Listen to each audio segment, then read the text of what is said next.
T shirt পরে ঘুরছে better ছেলের মতো চুল কেটে, ওকে আপনি কোন দলে ধরবেন?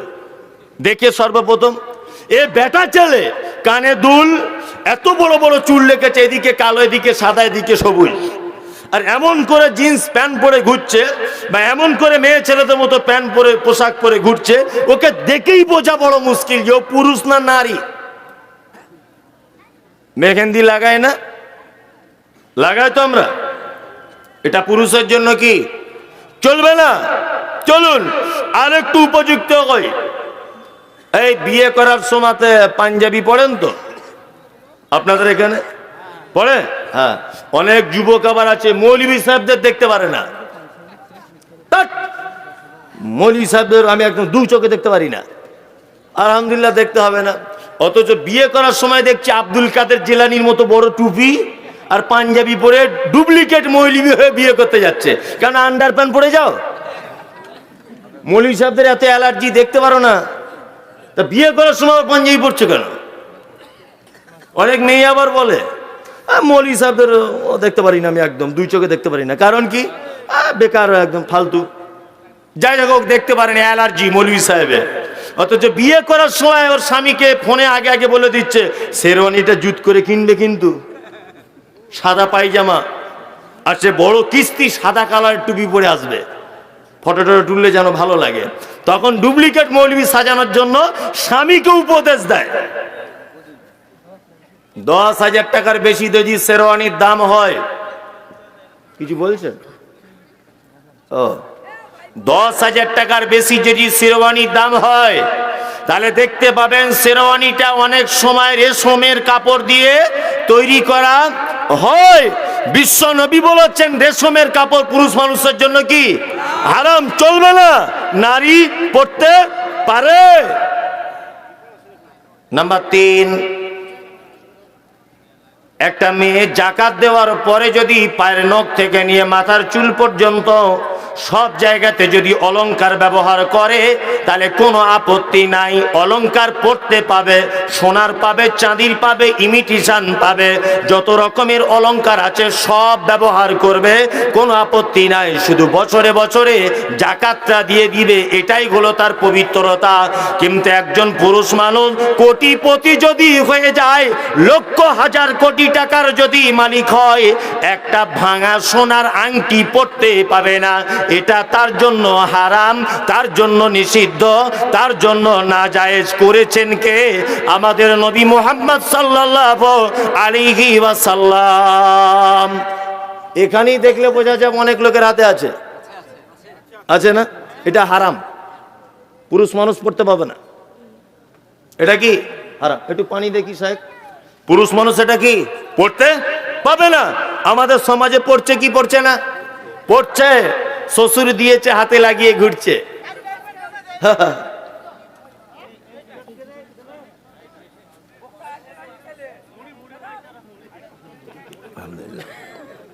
জি, সোনার অলংকার তাহলে কি পুরুষের জন্য হারাম, নারীর জন্য জায়েজ। এইবার আর একটা জায়গাতে আসি, মসজিদে জমাত শেষ, নারী পুরুষের ডিফারেন্স দেখাচ্ছি। মসজিদে জমাত শেষ,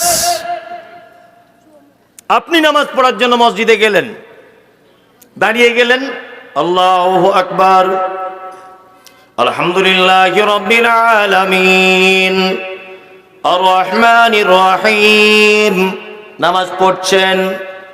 আর একটা লোক সেও নামাজ পড়বে বলে মসজিদের ভিতরে ঢুকেছে। আচ্ছা বলুন তো, লোকটা দাঁড়াবে কোন দিকে? ডান দিকে দাঁড়িয়ে গেল। আর একটা লোক এসেছে, বলুন তো সে দাঁড়াবে কোন দিকে? বলছে বাঁ দিকে। না, তিনজন যখন হয়ে যাবে, ইমাম মাঝখানে দাঁড়িয়ে আর ইমামতি করার সুযোগ রাখে না। ওই জন্য একটা কথা মাঝখানে বলে যাচ্ছি খুব হুঁশিয়ারি করে, মসজিদে যখন একা জমাত করে নামাজ পড়ার ইচ্ছা আছে, এমন এক পজিশনে আপনি দাঁড়াবেন যাতে করে আরো দুটো লোক এলে আগে বেড়ে যাওয়া যায়। আগে বেড়ে যাওয়ার জায়গা যদি না একান্ত পর্যায়ে থাকে, অন্তত পক্ষে তারা দুজন যেন পিছনে এসে দাঁড়াতে পারে, এই রকম একটা পজিশনে দাঁড়াতে হবে। তার মানে বোঝা গেল তিনজন পুরুষ মানুষ করে একজন মাঝে দাঁড়িয়ে ইমামতি করতে পাবে না, আগে বেড়ে যেতে হবে। আগে জায়গা না থাকলে দুটা মুসল্লি তারা দুজন পেছনে চলে আসবে। এইবার একটা কথা আপনাকে বলছি, বলুন তো একটা নারীরা যদি জামাত করে কোথাও যদি নামাজ পড়ে, আপনার বাড়িতে 3 বেটি আছে, এক আপনার বউ আছে, 4 জন, 3 বেটিকে নিয়ে এরা 4 জন জামাত করবে, কি করবে?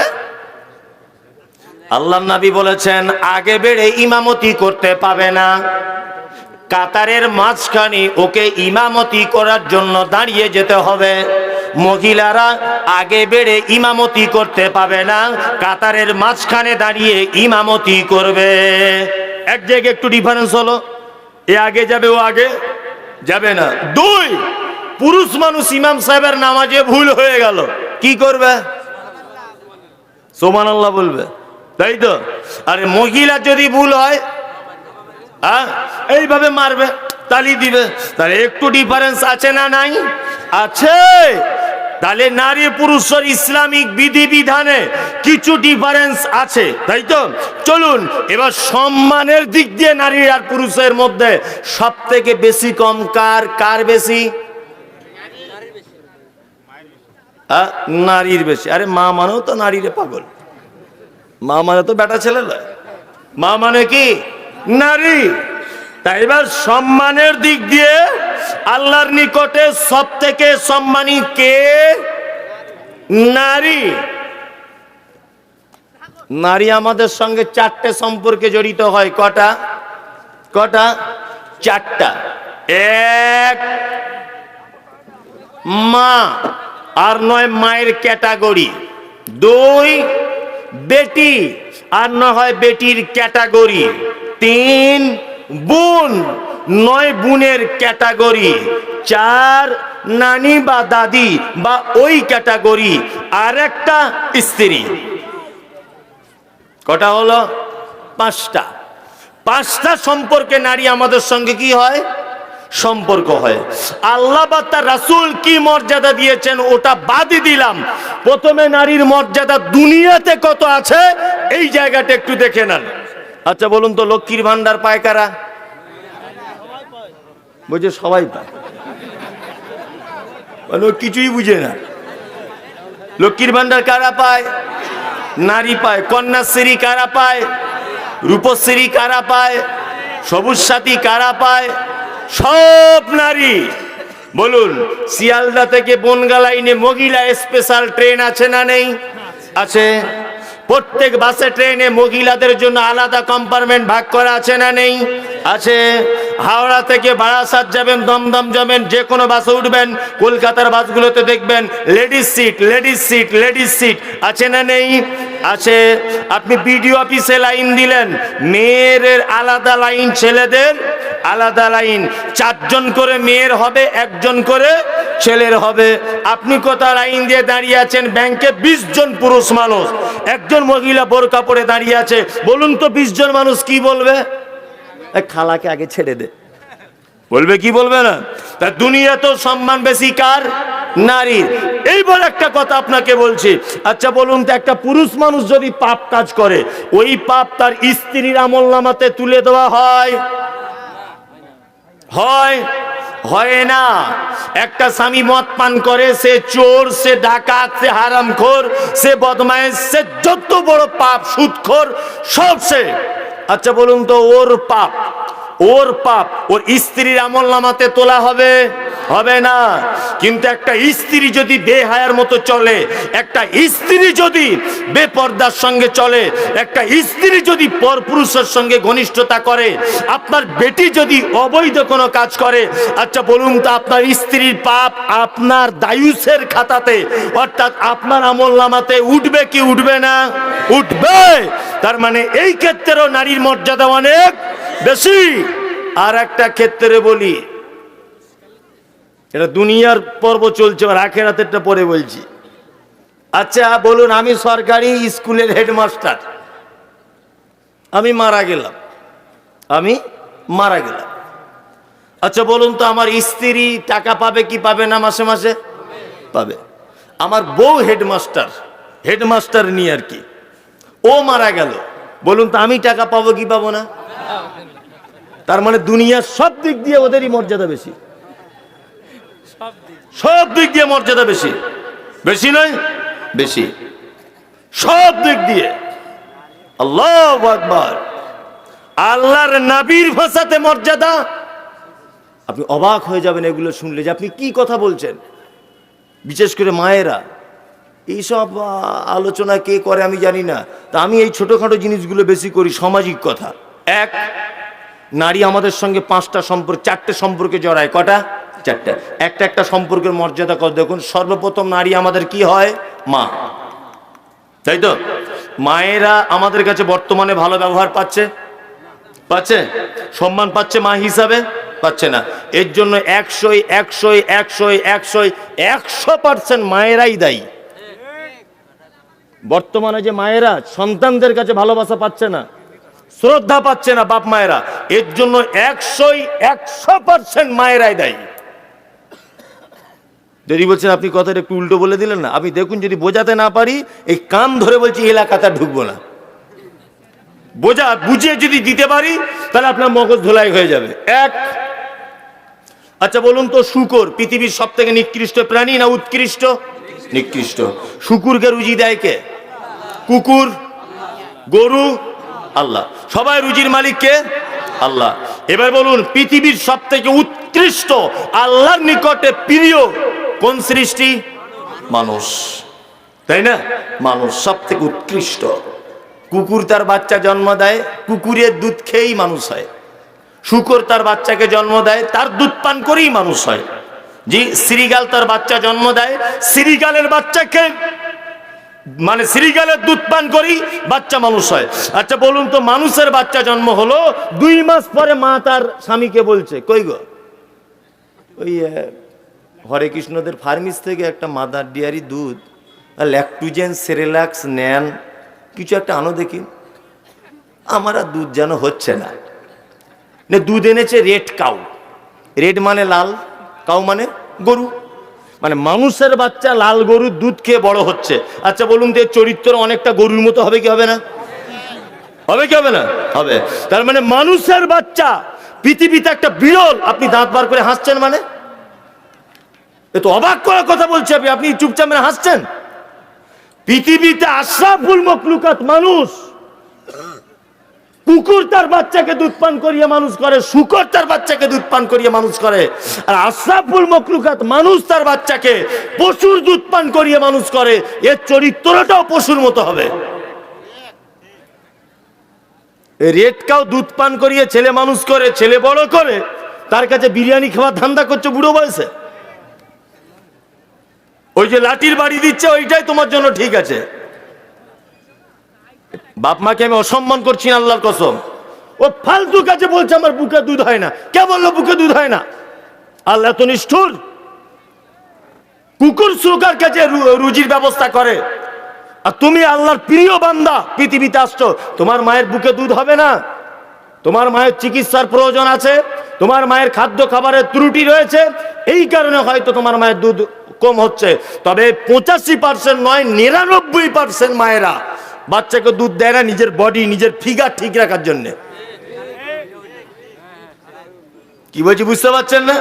হ্যাঁ, ও ফিগার ঠিক রাখার জন্য। আরে পাগল, বাচ্চা তোমার যেদিকে ফিরবে সেই দিকে তোমার বুকের বোঁটা ধরে চুষবে চকচক চকচক করে, তবেই তো তোমার সঙ্গে তার মহব্বত জন্ম হবে, তবেই তো প্রেম জন্ম হবে। 2, আর একটা জায়গা আপনাকে বলছি, আমাদের সমাজে আর একটা যেটা কথা সেটা হচ্ছে এই, আচ্ছা বলুন তো, আগেকার দিনে বাচ্চারা স্কুলে ভর্তি হতো কত বছর বয়সে? 7-8 বছর বয়সে ভর্তি হতো, বড় হয়ে, তাই না? আমি তো মনে হয় 10 বছর বয়সে ন্যাংটা হয়ে ঘুরেছি। তখন প্যান্ট পরতাম না, এটা আগে হতো। আচ্ছা, ইংলিশ প্যান্ট পাওয়া যেত, ঠিক আছে না? হ্যাঁ, দড়ি দেওয়া প্যান্ট। আমরা তখন 7-8 বছর বয়সে ন্যাংটা হয়ে ঘুরেছি, স্কুল যাইনি। আর এখন বাচ্চাটার বয়স 3 বছর, ওর মা গাড়ি করে ইংলিশ মিডিয়ামে পাঠিয়ে দিচ্ছে, আর ও বাড়িতে মোবাইল দেখছে আর চ্যাটিং করছে। আর ও 4 বছরের বাচ্চা, ওকে পাঠিয়ে দিচ্ছে স্কুলে। 4 বছর ও কি শিখবে? বলছে পাকাপুক্ত করে শিখতে হবে। ঘোড়ার ডিম। সন্তানের সঙ্গে টাইম দিতে পারছেন না বলে মহব্বত কমে যাচ্ছে। 4 বছর বয়স থেকে ওর মা ওকে স্কুলে পাঠাচ্ছে। বলুন, ও যদি সারাদিন স্কুলে যদি বাচ্চাটা থাকবে, মায়ের সঙ্গে স্পর্শে থাকবে কতক্ষণ? আবার বাড়ি চলে আসছে, প্রাইভেট মাস্টার চলে আসছে। শুন, এখন তবুও ডাল ভাত ছেলেদের কাছে পাচ্ছেন, আমি আর আমার বেটার কাছে পাবো না, শুধু মায়ের। এখন যেমন 3 বেলা চা রুটি ভাত খাচ্ছেন, আজ থেকে 30 বছর আরো আগিয়ে, আমি মুমতাজুল ইসলাম এটা বলে যাচ্ছি, ভবিষ্যৎবাণী নয়, আমি এটা আমার তত্ত্বমূলক কথা আপনাকে বলছি, আপনাকে মারবেই। এটাই তার কারণ। সন্তানকে সবসময় কাছে কাছে রাখবেন, মায়েদের উচিত সবসময় বুকে জড়িয়ে রাখবেন, তবেই তো তার প্রতি তার মহব্বত হবে। 2, এখনকার বাপ মারা অসম্মানিত হচ্ছে সন্তানদের কাছে, তার 3 নম্বরের কারণ কি? আল্লাহ নবী বলেছেন, তোমার বেটাকে যখন বিয়ে দিবে, একটা মেয়েকে 4টে গুণ দেখে বিয়ে দিবে। কটা গুণ? 4টে গুণ দেখে তোমার পরের বেটিকে বৌমা করবে। 1 নম্বর কি? সে কতটা সুন্দরী দেখো। 2, অলিমালিহা, তার বাপের কতটা সম্পদ আছে দেখো। অলিজামালিহা, সে কতটা সুন্দরী দেখো। আর তার বংশমর্যাদা কতটা দেখো। 2, তার দিনদারিতাটা দেখো। 4টে হলো। 1, কতটা সুন্দরী। 2, তার বংশ ভালো কিনা। 3, টাকা পয়সা আছে কিনা। 4, তার দিনদারিতা আছে কিনা। আল্লাহর নবী তার শেষ বাক্যে বলছেন, ফাজফার বিজাতিদ্দিন, 3টে জিনিস না থাকলেও চলবে, তার ভিতরে যদি দিনদারিতা যদি থাকে, অবশ্যই তোমার বেটার বউ হিসাবে, তোমার স্ত্রী হিসাবে তাকে আগে প্রাধান্য দাও। আমরা বৌমা দেখতে যাই বেটাদের, আগো মা তোমার নাম কি গো? বলছে আমার নাম রুকসোনা। তাই? কটা ভাই বোন তোমরা? বলছে আমরা 2 বোন। বলছে ভাই? বলছে ভাই নাই। তোমার আব্বা কি করে মা? বলছে আমার আব্বার বেলডাঙাতে 6টা দোকান আছে, রোডের উপরেই। এখন এর মাথায় কাজ করছে না শুনে যে বেটাও নেই, আবার 2টো বেটি, মানে বুড়ো মরে গেলে 3টে দোকান আমার বেটা পাবে, বুঝলেন না? ও এক চান্সে বলছে আমার খুব পছন্দ। তা লাস্টে বলছে মা তুমি কি করো? পড়াশোনা করো? বলছে না না না, আমি টিকটকে ভিডিও করি, টিকটক করি। বাড়িতে এসে বলছে উরি বাবা, রোডের ধারে 6খানা দোকান, বেটা নাই, আবার আমাদের যে বৌমা হবে টিকটকের নায়িকা। তা তুমি যদি টিকটকের নায়িকাকে ঘরে আনো, তা ঝাঁটার বাড়ি খাবে না তো ভাত খাবে? হ্যাঁ, এনেছে তো টিকটকের নায়িকাকে। বলুন, কথাগুলো একটা কথা আপনি কেটে দেন, কেটে দিতে পারবেন যে আপনি যে কথাগুলো বলেছেন একটা যুক্তিসঙ্গত নয় এবং বাস্তবেও নয়? আশ্চর্য ব্যাপার। এই জায়গাগুলো খুব কঠিন জায়গাতে আমরা চলে এসেছি, খুব কঠিন জায়গায়। 2, মা হিসাবে নারীর মর্যাদা কতটা। আসলে যদি ও জানতো, ও যদি জানতো যে আমার মর্যাদা রয়েছে কতটা, অবাক হয়ে যেত। আল্লাহর নবীর কাছে একজন লোক এসে বলছেন, আল্লাহর নবী গো, আমার ফ্যামিলিতে মেম্বার যতজন রয়েছে সব থেকে বেশি কাকে ভালোবাসবো? নবীজি বললেন তোমার মাকে। আল্লাহর নবী তারপরে কাকে? নবীজি বলছেন তোমার মাকে। কলা সুম্মা মান, ও দয়ার নবী গো তারপরে কাকে? আল্লাহর নবী বলছেন কলা উম্মুকা, তারপরে হলো তোমার মাকে। কলা সুম্মা মান, ও দয়ার নবী 4 নম্বরে কাকে? নবীজি বলেছেন তারপরে হলো তোমার বাপকে। সারা পৃথিবীতে যত সম্পদ রয়েছে, হীরা মণি মুক্তা যত যা কিছু আছে, আশ্চর্যের বিষয় যত আছে, আল্লাহ তাআলা পবিত্র আল কোরআনের ভিতরে বলেছেন, আওয়ালাম ইয়ারাও ইলাত তাইরি ফাওকাহুম সাফাতিন ওয়া ইয়াকবিদনা মা ইমসিকুহুন্না ইল্লার রহমান। আল্লাহ তাআলা বলেছেন, পৃথিবীর মানুষ তোরা তাকিয়ে দেখ, আসমানের দিকে দেখবি পাখিগুলো যখন তারা ডানা মেলে চলে, অনেক পাখি আছে ডানাগুলো গুটিয়ে নিয়েও দেখবেন অনেক রাস্তা পাড়ি দিয়ে চলে যায়, যায় যায় কি যায় না? সন্ধ্যাবেলাতে মাঠে দেখবেন বকগুলি 2-3 বার করে ডানাটা এরকম ঝাপটিয়ে নিয়ে ডানা গুটিয়ে নেয়, এমনিতেই চলতে থাকে প্লেনের মতো। থাকে কি থাকে না? আল্লাহ বলে আওয়ালাম ইয়ারাউ ইলা তাইরে ফাওকাহুম সাফাতিন ওয়া ইয়াকবিযনা মা ইমসিকুহুন্না ইল্লার রহমান। ডানা ঝাপটাতে ঝাপটাতে ডানা যখন গুটিয়ে নেয়, পৃথিবীর কোনো বৈজ্ঞানিক তাকে ধরে রাখার ক্ষমতা রাখে না। আমি আল্লাহ তাকে মহাশূন্যের উপরে রেখে দিই। এটা পৃথিবীতে শিক্ষিত মানুষদের জন্য একটা আমাকে চেনার বড় দৃষ্টান্ত। আল্লাহ তাআলা বলছেন পবিত্র আল কোরআনে, মারাজাল বাহরাইনি ইয়ালতাকিয়ান বাইনাহুমা বারযাখুল লা ইয়াবগিয়ান। আপনারা ফেসবুকে দেখেছেন, ইউটিউবে দেখেছেন, মাঝে সাঝে একটা নদীকে আমরা দেখতে পাই মোবাইলে। একদিকের পানির কালার সাদা, আর একদিকের পানির কালার হচ্ছে সবুজ। দেখেছেন আপনারা? দেখেছেন? একদিকে দেখবেন সাদা, আর একদিকে দেখবেন নীল কালার। আল্লাহ বলে মারাজাল বাহরাইনি ইয়ালতাকিয়ান বাইনাহুমা বারযাখুল লা ইয়াবগিয়ান। মাঝখানে প্রাচীর দেওয়া নেই, মাঝখানে প্যান্ডেল দেওয়া নেই, মাঝখানে ত্রিপলের ব্যবস্থা নাই, কোন রকমের অন্তরাল নাই। তারপরেও নীল রঙের পানিটা যদি ডান দিকে যায়, সাদা রঙের পানিটা বাম দিকে চলে যায়। একটা পানির সঙ্গে আর একটা পানি কখনোই মিশে যায় না। আল্লাহ বলেছে গোপন ভাবে একটা মারাত্মক অন্তরাল রয়েছে। পৃথিবীর কোন বৈজ্ঞানিক দার্শনিক, কোন গবেষণাগার আজ পর্যন্ত গবেষণা করে এটা জানতে পারলো না যে তার মাঝখানের ব্যবধানটা কি, তার মাঝখানের ডিভাইডেডটা কি। এটা আল্লাহ ছাড়া কেউ জানে না।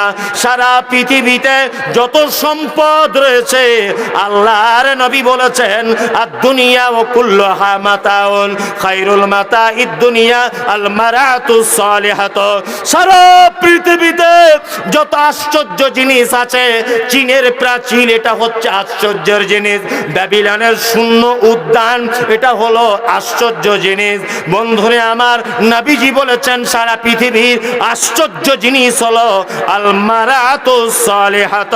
সারা পৃথিবীর আশ্চর্য সম্পদ হলো আল মারাতুস সালিহাত। একজন নেককারিনী নারীর থেকে আশ্চর্য সম্পদ আর কোন সম্পদ পৃথিবীতে নাই। কে বলছেন এটা? আল্লাহর নবী এ কথা বলছেন। আল্লাহ বলেছেন কুল ইন কানা আবাউকুম ওয়া আবনাউকুম ওয়া ইখওয়ানুকুম ওয়া আজওয়াজুকুম ওয়া আশীরাতুকুম ওয়া আমওয়ালুন ইকতারাফতুমুহা ওয়া তিজারাতুন তাখশাউনা কাসাদাহা ওয়া মাসাকিনু তারজাউনাহা আহাব্বা ইলাইকুম মিনাল্লাহি ওয়া রাসূলিহি ওয়া জিহাদিন ফি সাবিলিহি ফাতারাব্বাসু হাত্তা ইয়াতিয়াল্লাহু বিআমরিহি ওয়াল্লাহু লা ইয়াহদিল কওমাল ফাসিকিন। আচ্ছা বলুন, এবার একটা কথা বলি। এই যে হাতটা বারবার ফোল্ডিং সিস্টেম হচ্ছে বারবার, আচ্ছা এটা যদি আপনার কোনো সেলাই মেশিন হতো বা মাঠে পানি তোলা দমকল মেশিন হতো, তাহলে এই রকম যেগুলো বারবার লড়াচড়া করে পার্টসের গোড়ায় গোড়ায় গিরিজ দিতে হয় না? না তো কি হয়, জাম হয়ে যায়। সেই ন্যাংটো মায়ের পেট থেকে এসেছেন, মরণের আগের দিন পর্যন্ত দ্বিতীয়বার গিরিজ করা লেগেছে যে একটু গিরিজ করে দিই? আছে? নাই। আপনি যে চোখে দেখেন, আচ্ছা বলুন এটা আল্লাহর নিয়ামত নয়? বড় নিয়ামত নয়? আল্লাহু আকবার। যার চোখ নেই তাকে জিজ্ঞেস করবেন। আপনার যে মাথায় চুল আছে এটাও আল্লাহর নিয়ামত। যার টাক আছে অনেক মেয়ে দেখে পছন্দ করে না, ছাদে মাল নাই তো বিয়ে করবে কি করে? ব্যাপার হচ্ছে, অনেকদিন আগে আমি একবার মুম্বাই গেছিলাম, কথাটা মনে পড়ে গেল বলে বলছি। মুম্বাই গেছিলাম, মাদ্রাসার আদায়ে গেছিলাম। এটা আপনার সোশ্যাল মিডিয়া দেখেছেন যে আল্লাহ আমার দ্বারাতে একটা মহিলা মাদ্রাসা চালায়, মাদ্রাসা রুকাইয়া লিল বানাত। আর আমার মাদ্রাসার একজন সহকারী শিক্ষক আছে, আপনাদের গ্রামে আগে মসজিদে ইমামতি করতেন, মনিরুল ইসলাম। কোন পাড়ার ইমাম ছিল আমি জানি না, শীতল পাড়ার ইমাম। ও এই প্রতিষ্ঠানের আবার শিক্ষক, ও এখন আমার মাদ্রাসায় কাজ করে। তা আলহামদুলিল্লাহ। তা যাই হোক, তা মুম্বাই গেছিলাম মাদ্রাসার আদায় করতে। তা একটা বিহারি লোক আমি তো যদিও আমি পিওর বাঙালি, হিন্দি বলতে গেলে একটু জবানে হবেই, যতই আমি বলতে পারি একটু উল্টোপাল্টা হবে। তা ওই লোকটা আমাকে বলছে যে হুজুর বড় দুঃখের বিষয়। আমি জিজ্ঞেস করছি, বড় সোনার দোকানের মালিক, তা আমাকে বলছে হুজুর আমার জন্য একটা মেয়ে দেখুন তো। আমি যে আপনার এই প্রায় 45 বছর বয়স এখনো বিয়ে করেননি? তখন মাথার সে ক্যাপ্টেন টুপি না কি বলে, কি বলে ওটা, যাই হোক ওই টুপিটা খুলে বলছে এই যে সাদে মাল্লাই আমাকে বলছে। তা আমি তখন বলছি এটার জন্য কি সমস্যা আছে? বলছে না, এত মেয়ে দেখেছি যে ওই টাকাগুলো রেখে দিলে আমার দোকানের দ্বিগুণ হয়ে যেত, এত টাকা খরচা করেছি, কোনো মেয়ে পছন্দ করেনি। তা ভালো, আমাকে বলছে হুজুর একটু ওষুধ আপনার যদি জানা থাকে বলে দেন যাতে চুলটা ওঠে। আমাকে এত প্রেশান, 10,000 টাকা দিয়েছে মাদ্রাসায়। আমি মহা বিপদে পড়েছি, কি ওষুধ দিব? আর বাঙালিদেরকে ওরা ভাবে বাঙালি হুজুর মানে বিশাল জাননেওয়ালা, বিশাল বড় আর কি, বিশাল কিছু ব্যাপার। এত বিরক্ত করছে। তো আমি রেল লাইনে ঘুরছি, ঘুরতে ঘুরতে বোম্বাইতেই রেল লাইনে ঘুরতে ঘুরতে ভাবতে ভাবতে দেখছি যে কি করা যায়, লোকটা এতবার বলছে। নিয়ে একটা গাছ ছিল, এই গাছটা তুলে আমি এমনি চালাকি করে দিয়ে দিলাম। আজ ভালো করে বেটে মাথায় লাগানো দিয়েছি। তার পরের দিন আমি প্লেনে করে চলে এসেছি বাড়ি। আর দমদম এয়ারপোর্টে যেই নেমেছি দেখছি ওর ফোন ঢুকছে, হ্যালো, হিন্দিতে বলছে হুজুর মাথায় দেওয়ার পরে এত চুল কাটছে যে আমি থাকতে পারছি না। আমি তখন বিপদে পড়ে গেছি, আমি যত চুল কাবেন তত চুল উঠবে। বুঝলেন? ও বলছে চুলকে ছিঁড়ে যাচ্ছে, কি হবে ভাই, তো মহা বিপদ, ঘা হয়ে যাবে মাথায়, যত চুল কাবেন তত চুল উঠবে। কি বললাম বুঝলেন না? কি গাছ দিয়ে দিয়েছে আমি নিজেও চিনি না। আমি ভেবেছি হয়তো একটু চালাকি করে দিই, লোকটা সান্ত্বনা পাবে, এতটুকু। যাই হোক, তাই চুলটা এটা আল্লাহর কি নিয়ামত, তাই তো? আপনি যে মুখে কথা বলেন, অনেক মানুষ বোবা আছে, আল্লাহু আকবার, এর থেকে আপনি ইবরাত হাসিল করেন, এর থেকে আপনি শিক্ষা নেন। আল্লাহর এটা বড় নিয়ামত নয় যে আপনি সবার সঙ্গে কথা বলতে পারেন? জি, আপনি কানে শুনতে পান, এটা আল্লাহর বড় নিয়ামত, নিয়ামত নয়? সারা পৃথিবীতে মানুষের জন্য যত নিয়ামত আল্লাহ দিয়েছে, তার 1 নম্বরের নিয়ামতের কথা আল্লাহ নবীকে দিয়ে বলাচ্ছেন কোরআনের ভিতরে, কুল ইন কানা আবাউকুম। সারা পৃথিবীতে যত নিয়ামত বান্দা তোমার জন্য দেওয়া হলো, তার 1 নম্বরের নিয়ামত হলো আবাউকুম, সন্তানের জন্য তার বাবা মার থেকে বড় নিয়ামত আর কোনো নিয়ামত নাই। কে বলছেন? আল্লাহ বলছেন। বাপ মা কত বড় আপনার সাপোর্টিং। একটা সামান্য উদাহরণ বা গল্পের আকারে একটা কথা বললে আপনার মগজ একটু ঢুকবে। এক গ্রামে একটা গরিব ফ্যামিলি বসবাস করে। এইটা বক্তব্য সব যদি ভুলে যান, এই জায়গাটা ভুলবেন না। এটা গল্প একটুখানি, কিন্তু মারাত্মক বড় একটা জ্ঞান আছে। তা গরিব ফ্যামিলি, তাদের বাড়িতে কল টল নেই। তা রাস্তার ধারে একটা কুয়োতে পানি তুলতে যায়। কুয়ো বুঝেন তো? কুয়ো কি বিন্দারা, ওই ইন্দারা, ইন্দারা। তা ইন্দারা থেকে পানি তুলছে। তা বালতিটা দিয়েছে, দড়িটা ছেড়ে দিয়ে বালতিটা তুলতে গেছে, বালতিটা কেটে গেছে। তা ওই মেয়েটা, গরিবের মেয়ে, বাড়িতে এসে তার মাকে বলছে, মা গো, বালতিটা দিলাম কুয়োর ভিতরে, বালতি কেটে গেল। ওর মা তখন বলছে, চল আমি গিয়ে দেখি। ওর মা দড়ি করে আবার একটা নতুন বালতি লাগালো, দড়িটা টানছে, দেখছে বালতি কেটে গেল। ওর মা আর মেয়ে দুজনাই অবাক হয়ে গ্রামের মোড়লের কাছে গেল, গিয়ে বলছে, মোড়ল সাহেব, এ কুয়োর ভিতরে বালতি দুটো দুটো দিলাম, দুটোই কেটে গেল, কারণ কি? মোড়ল তখন বলছে, বিয়াদব কোথাকার, আজে বাজে কথা, চল দেখি আমি যাব। মোড়ল একটা বাড়ি থেকে বালতি এনে দড়ি ধরে ছেড়ে দিয়েছে। মোড়ল টেনে দেখছে মোড়লের বালতিও কেটে গেছে। 4-5 জন এসে দিয়েছে, 4-5 জনের কেটে গেল। তখন মোড়ল ভাবছে যে নিশ্চয় কোনো ব্যাপার আছে, বালতি কেটে যাচ্ছে কেন? নে মোড়ল একটা ওঝা, রোজা না কি বলে, হাত চার দেখায়, ওঝা, ওঝা কবির, মানে আমি শব্দটা জানি কিন্তু ভয়ে বলছি না যে আপনাদের দিকে যদি অন্য বলে লোক হাসবে। মানে এক দেশের বুলি আর এক দেশের গালি। বাংলাদেশে প্রোগ্রাম করতে যাচ্ছি প্রথম নতুন জীবনে, তখন পাসপোর্টে নয়, এমনি বিলাকে। তা নদীটা পার হয়ে ফোন করছি, সোনাই নদী, হ্যালো ভাই, এবারে আমি কিসে যাব? আমি তো পৌঁছে গেছি। বলছে হুজুর আপনি দাঁড়ান, হেলিকপ্টার যাচ্ছে। আমি ভাবছি তাহলে আলহামদুলিল্লাহ খুব ভালো। আমার বউকে সাথে সাথে ফোন লাগিয়েছি, দেখো আমার নসিব কত, বয়স কম হতে পারে, আমি হেলিকপ্টারে করে আজকে জলসা করতে যাবো। আমার বউ তখন বলছে তোমার কপাল ভালো, চাপো। ও বলছে আমি কি করলাম, পুরাতন জামা কাপড় খুলে বড় জুব্বা টুব্বা পরে চশমা টশমা লাগিয়ে রেডি হয়ে আছি হেলিকপ্টার। আমার মনে মনে ভাবছি হেলিকপ্টার আসলে তো আওয়াজ হবে, তো কি আওয়াজ হচ্ছে না। আবার ভাবছি হেলিকপ্টার নামতে গেলেও তার একটা বড় মাঠের প্রয়োজন, সেই মাঠও কই নেই। মনে মনে ভাবছি, তখন অত বুদ্ধি নেই, নতুন নতুন বক্তব্য দিতে শিখেছি, আজ থেকে 10-12 বছর আগের কথা বলছি। এখন বারবার ছেলেটাকে ফোন করছে, আরে ভাই হেলিকপ্টার কই, আওয়াজও পাচ্ছি না। বলছে ভাই দাঁড়ান, যাচ্ছে। তখন দেখছি একটা লোক এসছে সাইকেল নিয়ে, পিছনে দেখছি দুটো কাঠ বাঁধা আছে এরকম, আর একটা কাঠ এইরকম। আমার কাছে হুজুর বসুন। আচ্ছা আস্তাগফিরুল্লাহ, হেলিকপ্টারে কি ব্যাপার? বলছে এইটাই তো বাংলাদেশের নাম হেলিকপ্টার। আচ্ছা আস্তাগফিরুল্লাহ, আগে যদি জানতাম তো এই জামা পাল্টাতাম আমি। কি সর্বনাশ করলে ভাই তুমি আমার।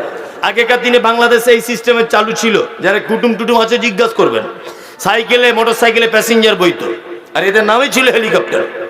তো এক দেশের বলি আর এক দেশের গালি। তা মোড়ল গেছে ওঝার না কি বলছে ওঝার কাছে। ওঝার কাছে যাওয়ার পরে ওঝারা তো বেশিরভাগ দেখবেন চিটিংবাজ হয়, মারাত্মক চিটিংবাজ। মানে এরা যে কত বড় চিটিংবাজ আপনি অবাক হয়ে যাবেন। যত এমন জায়গাতে আপনাকে আঘাত করবে যে আপনাকে ফের ওর কাছে আসতে হবে। তার ওঝার কাছে গিয়ে বলছে দেখুন তো আমাদের গ্রামে কুয়োটার কি অবস্থা ইনারার। তখন ও হাতটা দেখে বলছে সারা মারাত্মক ব্যাপার তো। যে কি ব্যাপার? বলছে আফ্রিকার একটা ভূত ঢুকে গেছে, যদি 4 দিনের মধ্যে না ভূতটাকে তাড়ানো হয় তা গ্রামের সম্ভ্রান্ত 4টে লোক মরবে, তার মধ্যে মোড়লও যাবে।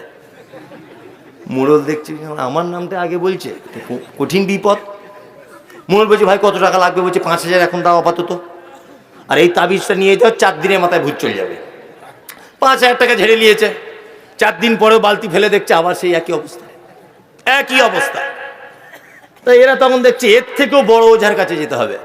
তা বড় ওঝার কাছে মানে চিটিংবাজের উপরে বাটপার, বুঝলেন না, এই বাটপারের কাছে গেছে। বাটপার দেখে বলছে আগে কার কাছে গিয়েছিলেন? বলছে ফটিকের কাছে। ও কিছু বোঝায়? এই যে হাতের দাগটা ডান দিকে চলে যাচ্ছে, মানে এ আফ্রিকার ভূত নয়, মালয়েশিয়ার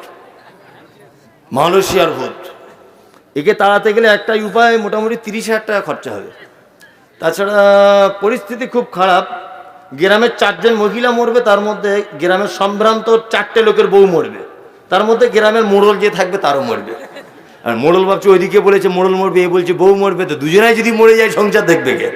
গ্রামে চাঁদাপত্র তুলে মোটামুটি 30,000 টাকা খরচা করে দেখেছে। মা কি বাপ কি সেটা বোঝানোর জন্য গল্পটা বলছি।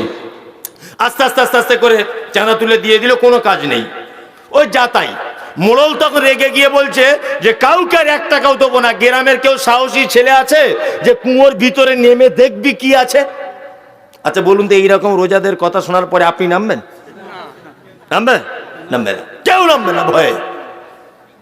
একটা ছেলে এসে বলছে মোড়ল আমি নামতে রাজি আছি, কিন্তু কেমন করে নামবো আপনি বলে দেন। বলছে আমরা উপর থেকে দড়ি ধরে থাকবো, তুমি দড়ি ধরে নিচে নেমে যাবে। তখন ছেলেটি বলছে মোড়ল আমি যখন নিচে থাকবো দড়িটা ধরবে কে? বলছে আমি ধরবো। গ্রামের ছাইফুল ধরবে, ফটিক ধরবে, আরিফ ধরবে, ওই তোবরে জালি ধরবে, আব্দুর রহমান ধরবে, সবাই ধরবে। তখন যুবক বলছে আমি নামবো না, 2 জন লোক যদি ওই দড়িটা ধরে থাকে তোমাদের সাথে তাহলে আমি নামবো। বলছে কে বলো? বলছে আমার আব্বা আর আমার মা, 2 জন যদি দড়ি ধরে তাহলে নামবো। সবাই ধরে আছে। মোড়ল তার আব্বা মায়ের কাছে গিয়ে বলছে ও চাচা ও চাচি, তোমার বেটা যদি কুয়োটায় নামে গ্রামের লোকগুলো সব বেঁচে যাবে। বুড়ো মানুষ তখন বলছে আমার বেটা যদি নেমে তোদের যদি উপকার হয় তাহলে আমার বেটা নামবে, কোনো অসুবিধা নাই। তবে আমি তো বুড়ো মানুষ, আমার এই 80-90 বছর বয়স, আর আমার স্ত্রী অর্থাৎ তোর চাচির বয়স প্রায় তাই, দুজনের সমান সমান, আমরা ভালো চলতে পারি না, তা আমরা কেমন করে দড়ি ধরবো? মোড়ল বলছে কোনো দরকার নাই, 2 জন শুধু হাত দিয়ে ধরে রাখবে, টানতে হবে না, টানবো আমরা, তোমরা 2 জন শুধু ধরে রাখবে। আমরা টানবো আমরা, তোমরা শুধু দড়িটা কি করবে, ধরে রাখবে। ছেলেটা নেমে গেছে, সবাই দড়ি ধরে আছে, ওর আব্বা মা দড়িটা ধরে আছে। এখন তলা থেকে নেমে দেখছি একটা বুড়ো বানর কার কাছে পিয়ারা টিয়ারা খেতে গিয়ে কুয়োর ভিতরে পড়ে গেছে, বুঝলে না। এরা যতবার বালতি দিয়েছে ও বালতিতে উঠে বসে দাঁত দিয়ে দড়িটা কেটে দিয়েছে, ও তো বুদ্ধি নাই, কেটে দিয়েছে। এখন ও অনেক দূরে যখন চলে গেছে, কূপটার অনেক গভীরে, ভিতর থেকে বলছে এই মাল ধরেছি, মাল ধরেছি, মাল ধরেছি। মোড়ল লাইট মেরে দেখতে সত্যি ওর হাতে একটা মাল আছে কিছু। মোড়ল দড়ি ছিঁড়ে কাছা বেঁধে ছুটছে, দেখছে সে আফ্রিকার ভূত উঠছে। সবাই পালিয়ে গেল। ওর আব্বা মা বুড়ো মানুষ দুজনা দাঁত দিয়ে দড়ি ধরে পা দিয়ে সাপোর্ট দিয়ে দাঁড়িয়ে আছে। আল্লাহু আকবার। শেষ পর্যন্ত ছেলেটা মারমান্তিক অবস্থা, কোন রকম এদিক ওদিক এদিক ওদিক এদিক ওদিক করে উঠে দেখছে কেউ নাই, শুধু আব্বার মা আছে। মোড়ল পরের দিন 10,000 টাকার একটা চেক লিখে বলছে গ্রামের তরফ থেকে প্রাইজ দেওয়া হবে আমাদের সাইফুল ইসলামকে, গ্রামবাসীকে বাঁচানোর কারণে। সাইফুল স্টেজে তুমি কিছু বলো। স্টেজে প্রথমেই বলেছে মোড়ল ওই জন্যই বলেছে পৃথিবীর সবাই শত্রু, পৃথিবীতে কেউ কোনোদিন আপন হয় না, যারাই হয় ক্ষণিকের জন্য হয়। পৃথিবীতে অরিজিনাল আপন হচ্ছে বাপ আর মা। আমি জানি ভয়ের কারণে সবাই দড়ি ছেড়ে দিয়ে চলে যাবে, আমার আব্বা মা যদি দড়ি ধরে জীবনেও কোনোদিন সন্তানদের হাজার বিপদ হলেও দড়ি ছিঁড়ে যাবে না। যারা 4 দিন 4টে ডিম সিদ্ধ খেয়ে ঘন ঘন আম্মাজি বলছে আর নিজের বাপকে বাপ বলে না, নিজের মাকে না মামা বলে না, ভেবে নিও তোমাদের অবস্থা ঠিক এই রকম। বিপদে পড়ে দেখো, তোমার আম্মাজি মেয়েকে ফোন করে বলবে হ্যালো তুই ছেড়ে চলে আয়, থাকিস না, ডাক্তার বলে দিয়েছে যা খাবার খেয়ে নিতে, বেশি দিন বাঁচবে না, ফালতু থাকিস না, চলে চলে চলে যাবে। আর আপনার গায়ে যদি পোকা হয়ে যায়, 20-30 দিন যদি 1-2 বছর যদি আপনার গায়ে পোকা হয়, বিছানায় যদি পেচ্ছাপ পায়খানা করেন, তাও পৃথিবীতে এমন কোনো মা নেই যে হাত দুটো তুলে বলবে আল্লাহ আমার বেটাকে তুমি তুলে নাও। এরকম কোনো মা আছে? কোন মা আছে? কোনো মা নেই। মায়ের সঙ্গে সদ্ব্যবহার করবেন। মায়ের মর্যাদা ইসলামে কি অনেক অনেক বেশি। চলুন এইবারে বলছি আপনাকে নারী কন্যা রূপে ওর মর্যাদাটা কতটা। আল্লাহ নবী সাল্লাল্লাহু আলাইহি ওয়াসাল্লামের বিবি নাম হয়েছে তার আম্মাজান আয়েশা সিদ্দিকা রাদিয়াল্লাহু তাআলা আনহা।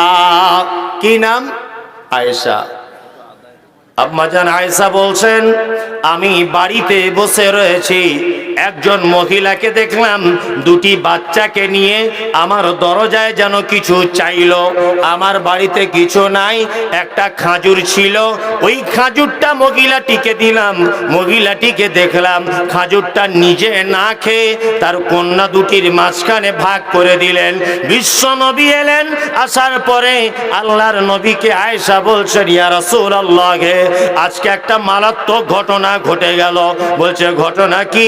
বলছে একজন মহিলা এসেছে 2টি কন্যাকে নিয়ে। আল্লাহর নবী আমরা তাকে একটা খাজুর দিলাম, নিজে না খেয়ে 2টি কন্যার মাঝখানে বিলি বন্টন করে দিলেন। বিশ্ব নবী তিনি বললেন শোনো আয়েশা, কোন মেয়ে যদি কোন ছেলে যদি তার কন্যা সন্তানকে নিয়ে যদি পৃথিবীতে যদি বিপদে পড়ে যায়, আমি আর ওই কন্যার পিতা 2 জনে জান্নাতের ভিতরে এইভাবে থাকবো। এইটা বলার পরে আল্লাহর নবী মধ্যমা আর তর্জনী আঙুলকে এক জায়গায় করে দিয়ে বলছে আয়েশা আমি আর ওই মেয়ের বাপ, আমি আর ওই বিপদে পড়ে যাওয়া কন্যার বাপটা 2 জন জান্নাতে এই রকম ভাবে থাকবো। অনেকজন আছে মেয়ে হয়েছে বলে মুখটা বেঁকিয়ে বসে আছে, আর ছেলে হয়েছে বগল বাজাচ্ছে। এই মালে যদি বরকত যদি পেতে চান, মালে বরকত যদি পেতে চান, তাহলে অবশ্যই বাড়িতে আপনার মেয়েকে বেশি করে তার পিছনে খরচা করুন। মেয়ে যা খেতে চাইবে তাই খাওয়ান। যত রকমের পোশাক সে পরতে চায়, তবে ইসলাম বিরোধী পোশাক নয়, যেগুলো সভ্যতা পোশাক, তাই কিনে দেন। মেয়ের পিছনে বেশি বেশি টাকা খরচা করুন, ইনশাল্লাহ মালে বরকত হবে। আপনি কি চারটিখানি ব্যাপার? একটা মেয়ের বাপ যদি আপনি হতে পারেন, আল্লাহর নবী বলছেন আমি আর ওই লোকটা জান্নাতে দূরে থাকবো না, দুটো আঙুলকে জমা করে দিয়ে বলছে এইরকম ভাবে দুজন থাকবো। এ কি ভাবা যায়? নবীর সঙ্গে জান্নাতি লোক আপনি।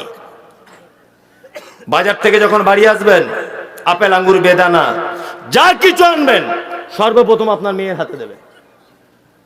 প্রথম আপনার মেয়ের হাতে দেবেন। কি বললাম বুঝলেন না? মেয়েকে চুমু দেবেন, জড়িয়ে ধরে আদর করবেন। আল্লাহু আকবার, কত প্রিয়। টাকা পয়সা বেশি বেশি করে খরচা করবেন তার পিছনে।